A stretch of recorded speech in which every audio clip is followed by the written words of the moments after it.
한반도는 70% 이상이 산악지형으로 이루어진 나라입니다. 그런 이유로 아무리 대도시라고 해도 크고 작은 산이 없을 수는 없습니다. 산이 있는 곳에서는 당연히 새들도 있기 마련입니다. 인천광역시의 유명한 산들 중 한 곳인 이곳에는 과연 자주 목격되는 새는 어떤 새일까요?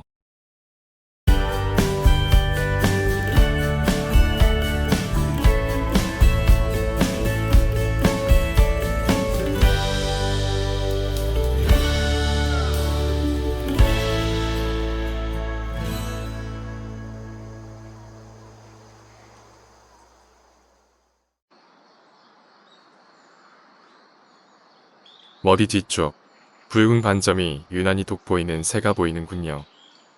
현재 나이로 40대 이상 된 성인이라면 80년대에 방영된 딱대구리라는 만화를 아시는 분이 많을 것입니다. 그 딱대구리 종류 중에 한반도에서 가장 흔한 오색 딱대구리입니다. 한반도에서 가장 흔한 텃새 중에 한 종류로 낙엽수 등이 있는 산속에서 어렵지 않게 목격됩니다.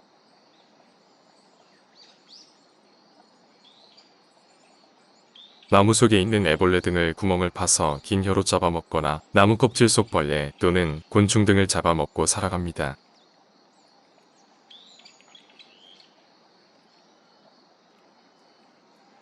유사종으로 큰 오색 딱대구리가 있습니다. 얼핏 보면 구분하기가 힘들지만 쉽게 구분하는 방법으로 수컷의 경우 오색 딱대구리는 머리 뒤쪽이 점형식으로 붉은색이지만 큰 오색 딱대구리는 머리 정수리 부분 대부분이 붉은색입니다.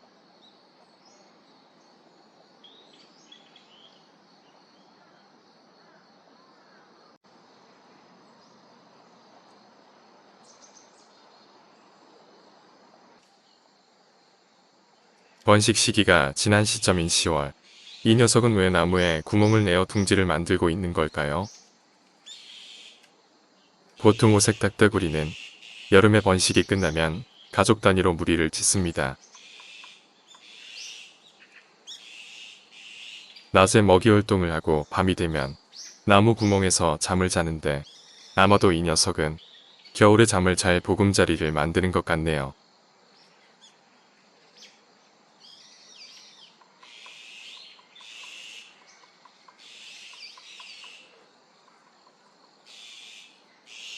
아무리 저렇게 나무에 구멍을 팔 수 있도록 진화가 됐다고 하더라도 어떻게 전혀 충격이 없다는데 아무렇지도 않게 구멍을 팔 수 있을까요? 그 이유는 첫째, 부리가 매우 단단하고 탄성이 좋아서 일차적으로 충격을 흡수해 줍니다. 두 번째 이유는 머리뼈 자체가 스펀지 같고 거기에 더해서 머리뼈와 뇌 사이에 액체가 있어 나무를 팔 때 받는 충격을 전부 흡수해 줍니다. 마지막으로 혀의 설골층이라는 완충 공간이 있어 이 또한 충격을 흡수해 줍니다.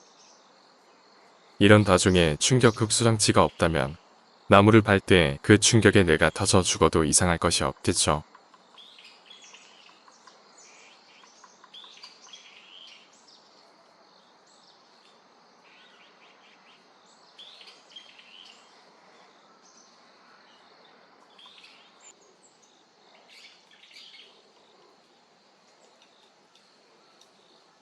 이 녀석은 머리 부분에 붉은 반점이 없고 좀 작아 보이는 것이 암컷인 것 같습니다.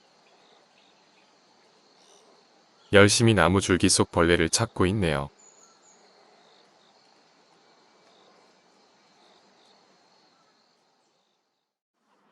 이곳은 인천광역시에서 가장 유명한 산 중 하나인 문학산입니다. 이 산 주위로는 인천광역시에서 손꼽히게 인구 밀도가 높을 만큼 도시가 발달했습니다. 대도시 도심 속 푸르른 산은 새들에게는 오아시스와 같은 것입니다. 대도시에서 가장 많이 보는 새들 중에는 까치와 더불어 맷비둘기도 빼놓을 수 없죠. 이 맷비둘기는 누굴 저렇게 노려보고 있는 걸까요?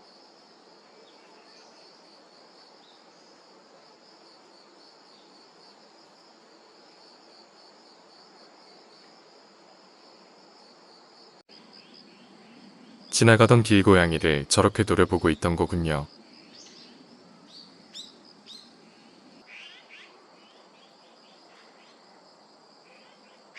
대도시 속 길고양이들은 새들에게는 가장 큰 천적 중의 하나입니다. 이 녀석은 옆에 새가 있는데도 전혀 관심이 없는 듯하네요. 풍성한 열매로 가득한 가을, 직박구리 한 마리도 열매를 먹기에 분주합니다. 직박구리 역시 한반도에서는 흔한 터스입니다. 적응력이 아주 좋은 새로 대도시뿐만 아니라 도심 속 아파트 단지에 나무가 있는 곳이라면 어디든지 볼 수 있죠.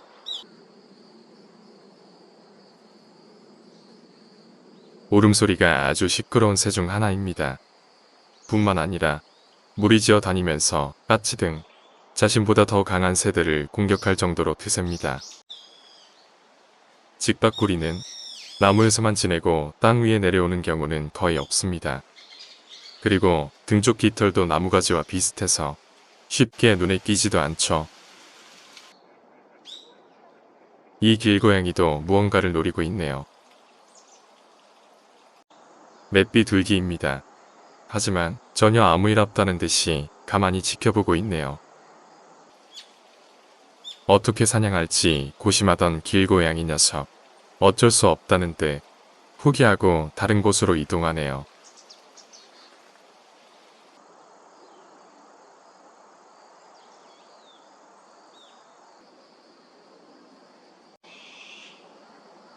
하루가 다르게 깊은 가을로 들어서면서 푸르던 산색이 점점 붉은색으로 변해가고 있습니다. 한반도에서 겨울을 보내야 하는 동물들은 지금이 가장 바쁘고 다급해지는 시기입니다. 청설모 한 마리가 열심히 돌아다니면서 먹이를 구하기 위해 안간힘을 쓰고 있습니다. 지금 먹이를 많이 구해 모아두지 않으면 겨울에 굶어 죽을 수도 있습니다.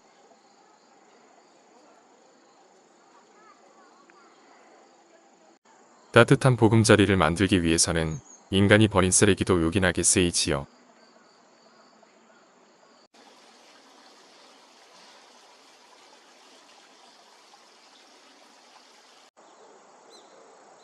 산속에는 어치뿐만 아니라 다른 새들도 같이 살아가고 있죠.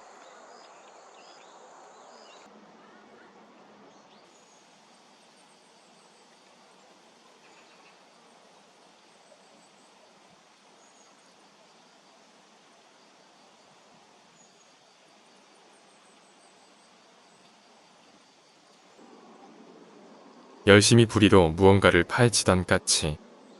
결국 벌레 한 마리를 잡았군요. 산속이면 어디든지 많이 날아다니지만 너무 빨라 쉽게 볼 수 없는 새, 쇠박새입니다.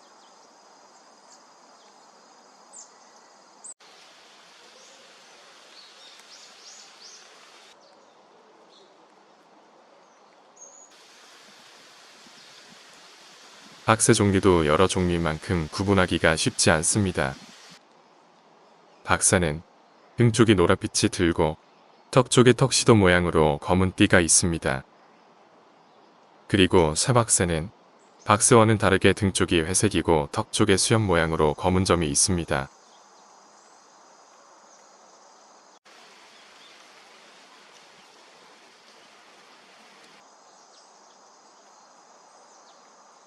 그리고 박새 종류들은 서로 다른 종류라 해도 보통은 무리지어 다닙니다.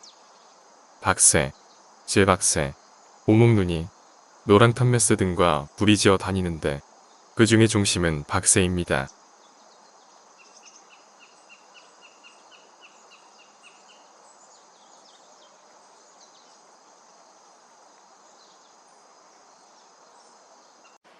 한반도 딱따구리 중에 가장 작은 딱따구리, 숫딱따구리도 더불어 살아갑니다.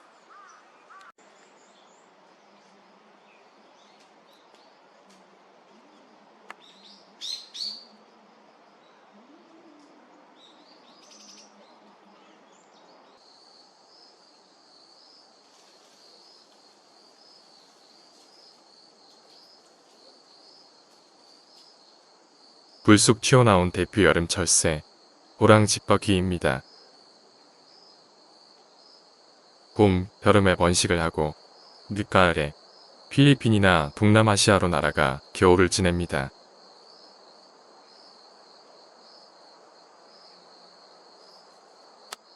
호랑집박이는 주로 땅바닥 낙엽 속을 다리로 헤쳐서 곤충이나 지렁이 또는 진해 등을 잡아먹습니다.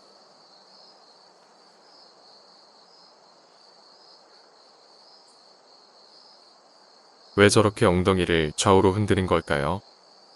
귀여우면서도 특이하네요.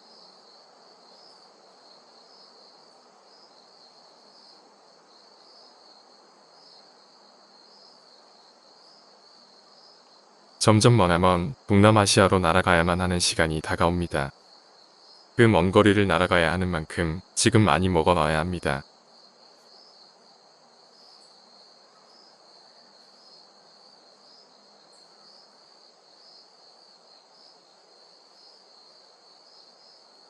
녀석이 제일 좋아하는 지렁이를 열심히 낙엽을 뒤져보며 찾아보지만 성과는 없는 것 같습니다. 호랑집버기는 집버기 종류 중에는 가장 큰 종류입니다.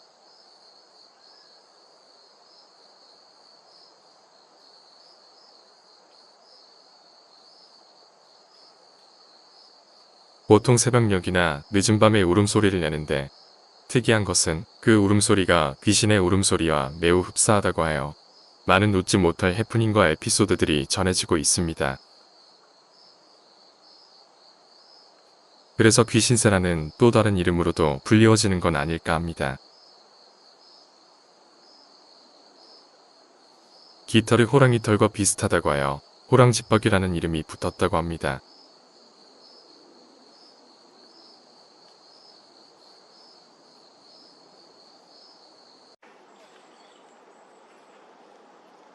사람뿐만 아니라 새들도 물 없이는 살아갈 수 없는 존재입니다. 사람도 하루를 마무리할 때 씻는 것처럼 새들도 마찬가지입니다. 어치 한 마리가 옹달샘에 손님으로 왔네요. 옹달샘에 들어갔다가 생각보다 차가운지 깜짝 놀라서 나오네요. 사람이 목욕하듯이 우선 가볍게 물을 묻혀가며 물 온도에 적응을 해야겠죠. 그래도 좀 차가운가 보네요.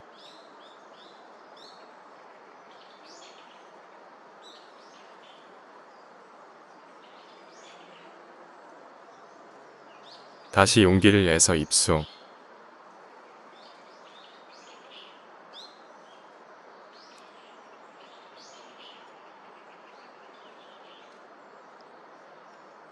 주의 경계를 가볍게 한번 해보고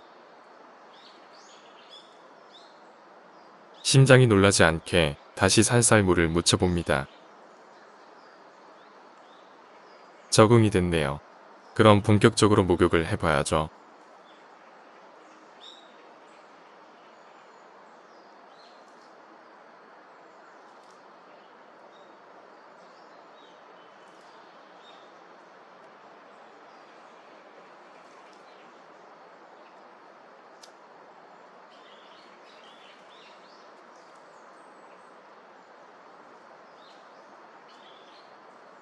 이제 됐다 싶으면 나와야죠.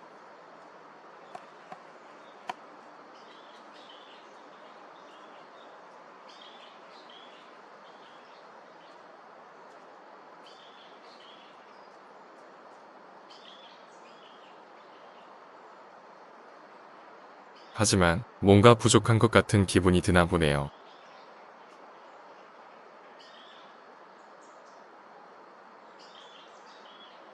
할 때 제대로 해야겠죠. 다시 입수.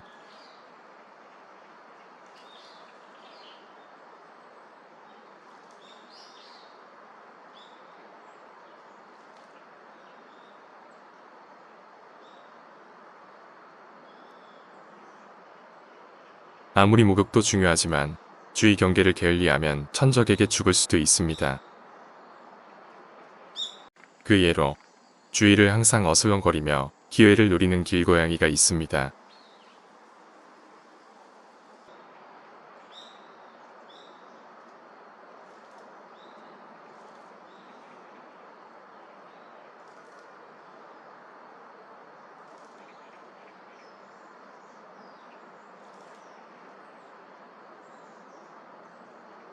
온몸에 물을 흠뻑 적시넣지 개운한 기분으로 물에서 나옵니다.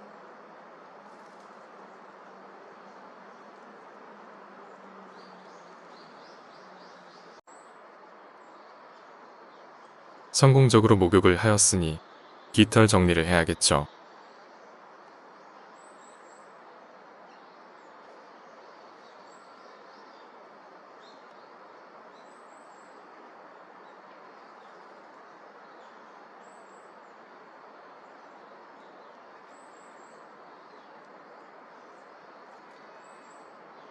깃털을 정리할 때 가장 신경 써야 하는 부분은 날개입니다.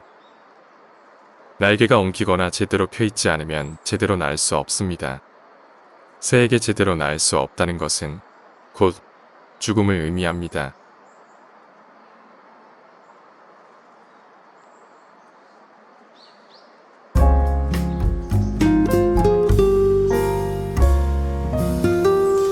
오늘 하루가 전무입니다. 내일도 무사히를 기원하며 야행성 동물들에게 임무교대를 한 후 내일을 기다리겠죠.